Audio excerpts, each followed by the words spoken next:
മാനദണ്ഡം അവർ നോക്കട്ടെന്ന്. എന്തെങ്കിലും കാര്യമുണ്ടെങ്കിൽ നമ്മൾ ഏത് കാര്യത്തിനകത്താണ് ഒരു അടഞ്ഞ വാതിലായിട്ട് നമ്മൾ നിൽക്കുന്നത്? ഇടതുപക്ഷത്തിന് അങ്ങനത്തെ സമീപനമൊന്നുമില്ല. ഞാൻ പറഞ്ഞല്ലോ, ഇന്നത്തെ ദാരിദ്ര്യം ഇല്ലാതാവുന്നതല്ല നാളത്തെ ദാരിദ്ര്യത്തിൻ്റെ മാനദണ്ഡമെന്നുകൂടി ഞാൻ പറയുക. 4 വർഷമായി അതിദാരിദ്ര്യ നിർമ്മാർജ്ജനത്തിനുള്ള ശ്രമം നടക്കുന്നത്. ഞങ്ങളെല്ലാം കഴിഞ്ഞ നിയമസഭയെ എലക്ട് ചെയ്യപ്പെട്ടിട്ട് ആദ്യത്തെ ക്യാബിനറ്റിൽ, മന്ത്രിമാരായ ആദ്യത്തെ ക്യാബിനറ്റിൽ പോകുമ്പോൾ അന്ന് വെച്ചൊരു അജണ്ടയാണ് അതിദാരിദ്ര്യം സംബന്ധിച്ച് നമ്മളൊരു പഠനം നടത്തണം, അത് പരിഹരിക്കാനുള്ള നടപടി വേണം. അപ്പോൾ അത് സംബന്ധിച്ചിട്ട് സർവേ നടന്നു. സർവേ എന്ന് പറഞ്ഞാൽ ഒരു ദീർഘമായൊരു സമയം എടുത്തിട്ടാണ്, 5-6 മാസം എടുത്തിട്ടാണ്, 1 വർഷം വരെ എടുത്തു. ജില്ലാ തലത്തിൽ അതിൻ്റെ പഠനം നടന്നു. ബഡ്ജറ്റ് വന്നപ്പോൾ അതിനകത്ത് ഈ അതിദാരിദ്ര്യ നിർമ്മാർജ്ജനത്തിന് വേണ്ടി നമ്മൾ പ്രത്യേകം പണം വെച്ചു. അന്ന് എം.ഇ. ഗോവിന്ദൻ മാഷാണ് വകുപ്പിൻ്റെ മന്ത്രി. അതിനുശേഷം ശ്രീ എം.പി. രാജേഷ് വന്നു. ഈ സമയത്തൊക്കെ ഓരോ ഘട്ടങ്ങളിലും ബഡ്ജറ്റിൽ തന്നെ പ്രത്യേക പ്രവേശനം വെച്ചു. അതിദാരിദ്ര്യത്തെ സംബന്ധിച്ചുള്ള കാഴ്ചപ്പാടുകൾ തന്നെ, വിലയിരുത്തൽ തന്നെ കേരളത്തിൻ്റെ രീതി സങ്കീർണമാണ്. വെറും ഭക്ഷണം കിട്ടുന്ന മാത്രമൊന്നുമല്ല അതിദാരിദ്ര്യ നിർമ്മാർജ്ജനം. ആളുകൾ ചികിത്സയ്ക്ക് പോകാൻ പറ്റുന്നില്ല, പഠിക്കാൻ പറ്റുന്നില്ല, വീടില്ല, ഇങ്ങനെ പല പ്രശ്നങ്ങളുണ്ട്. ഓരോ നമ്മുടെ നാട്ടിലെ ദാരിദ്ര്യം അളക്കുന്ന അളവ് പോലെ വേറൊരു സ്റ്റേറ്റിലെ ആയിരിക്കില്ല, അല്ലെങ്കിൽ ഒരു ആഫ്രിക്കൻ രാജ്യത്തെ ആയിരിക്കത്തില്ല. അപ്പോൾ ഇത് നോക്കി കളക്റ്റീവായിട്ട് ഈ കാര്യങ്ങൾ ചെയ്തു. ഓരോ ജില്ലയിലും ഓരോ പഞ്ചായത്തിലും ഇത് ചെയ്ത് വന്നത്. നേരത്തെ ചെയ്ത കാര്യങ്ങളൊക്കെ നല്ല കാര്യങ്ങൾ തന്നെ, അതിനെ ആരും നമ്മൾ തള്ളി പറഞ്ഞിട്ടില്ല. പക്ഷേ നേരത്തെ ശ്രീ എ കെ ആന്റണിയുടെ ഗവൺമെൻറ് നടപ്പിലാക്കിയ കാര്യമായിരുന്നു ഇത് എന്ന് പറഞ്ഞാൽ അത് അത്ഭുതകരമായൊരു കാര്യമാണ്. എന്തായാലും അതുവഴി പ്രശ്നങ്ങൾ പരിഹരിച്ചില്ല എന്ന് നമുക്കറിയാമല്ലോ. ഇനി കുറച്ച് 10 വർഷം കഴിയുമ്പോൾ ഇനിയും കൂടുതൽ കാര്യങ്ങൾ ചെയ്യേണ്ടി വരും. ഞാനൊരു ഉദാഹരണം പറയാം. കഴിഞ്ഞ കോവിഡ് സമയത്ത് ഡിജിറ്റൽ എക്യുപ്മെൻ്റ് ഇല്ലാത്ത വിദ്യാർത്ഥികൾക്ക് പഠിക്കാൻ പറ്റുമായിരുന്നില്ല.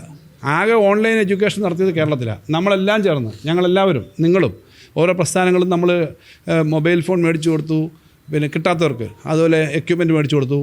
ചില മേഖലകളിൽ, ഫോറസ്റ്റ് മേഖലകളിൽ ഡിജിറ്റൽ സാക്ഷരതയ്ക്ക് വേണ്ടിയിട്ട് അവിടെയൊക്കെ ഇൻ്റർനെറ്റ് കണക്ടിവിറ്റി കൊണ്ടുവന്നു.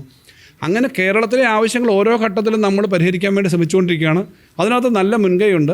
അതുകൊണ്ട് നേരത്തെ ചെയ്തൊരു കാര്യം ഇപ്പോൾ ചെയ്യുന്നു എന്ന് പറയുന്നത് ശരിയല്ല. ഈ കാര്യത്തിനകത്ത് ഇനി നമുക്ക് കൂടുതൽ കാര്യങ്ങൾ ചെയ്യണം എന്നുള്ളത് പറഞ്ഞുകൊണ്ട് ഇതിനകത്ത് ചേർന്ന് ഈ അഭിമാനകരമായ സന്ദർഭത്തിൽ ആ പോസിറ്റീവായ കാര്യം അംഗീകരിക്കാനും കൂടി പ്രതിപക്ഷ നേതാവ് തയ്യാറാകണം എന്നാണ് എൻ്റെ അഭ്യർത്ഥന. ഓരോ ജില്ലയിലും നിങ്ങൾക്ക് ഈ ജില്ലയിലെ ഈ പഞ്ചായത്ത് മെമ്പർമാരുടെ പഞ്ചായത്ത് സെക്രട്ടറി ചോദിച്ചാൽ അതിൻ്റെ മാനദണ്ഡം കിട്ടും.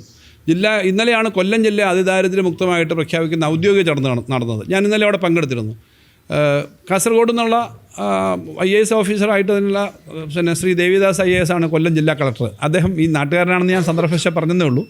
ഇന്നലെയാണ് അവിടെ അത് പ്രഖ്യാപിച്ചത്. ഓരോ സ്ഥലത്തും പ്രഖ്യാപിച്ച് നവംബർ 1 എല്ലാ സ്ഥലത്തും ആയി എന്ന് പറയുകയാണ്. അതിന് കൃത്യമായ മാനദണ്ഡമുണ്ട്. എങ്ങനെയാണ് 4500ഓളം ആളുകളെയാണ് കൊല്ലം ജില്ലയിൽ ഐഡൻറ്റിഫൈ ചെയ്തതും അവരുടെ ഈ വിവിധ തരത്തിലുള്ള പ്രശ്നം പരിഹരിച്ചത്. അപ്പോൾ അതിനകത്ത് പഠിക്കാൻ പോകുന്ന കുട്ടികൾക്ക് കൺസെഷൻ വരെ കൊടുക്കുകയും, ട്രാൻസ്പോർട്ടിലെ കൺസെഷൻ വരെ കൊടുക്കുക, വീടിൻ്റെ ഇല്ലാത്തവർക്ക് വീട് കൊടുക്കുക, ചിലർ ബെഡ് റിഡനാണ്, അവർക്ക് ഭക്ഷണം എത്തിച്ചു കൊടുക്കുന്നതിന് സംവിധാനം കൊടുക്കുക.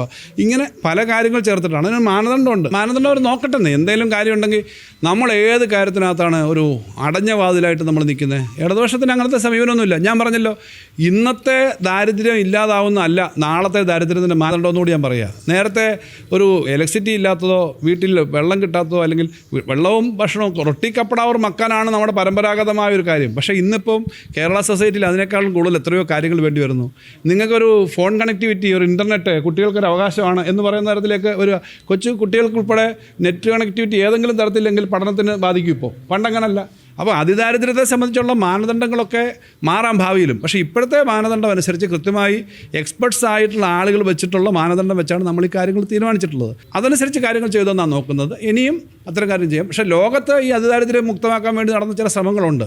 ചൈനയിലെയാണ് ഏറ്റവും അറിയപ്പെടുന്നൊരു ശ്രമം. അവിടെ ആൾക്ക് ഈ ഉപജീവനത്തിന് വരുമാനം കിട്ടാൻ ഉൾപ്പെടെയുള്ള പദ്ധതികൾ നടപ്പിലാക്കിക്കൊണ്ട്, ഇവിടെ എങ്ങനെയാണ് ആൾക്ക് വരുമാനം കിട്ടാൻ വേണമെങ്കിൽ വരുമാനത്തിനടക്കം പദ്ധതി ഉണ്ടാക്കിക്കൊണ്ടാണ്. അത് കൂടുതൽ നമുക്ക് ഇമ്പ്രൂവ് ചെയ്യണം എന്നുള്ളത് കറക്റ്റാണ്. ഇമ്പ്രൂവ് ചെയ്യാം. കൊടുത്ത് മാറ്റം ഇനിയും വരുത്തണമെങ്കിൽ വരുത്തും. പക്ഷേ ഇപ്പോഴത്തെ മാനദണ്ഡം കൃത്യമായുണ്ട്. ആ മാനദണ്ഡം അനുസരിച്ചിട്ടാണ് കാര്യങ്ങൾ ചെയ്യുന്നത്.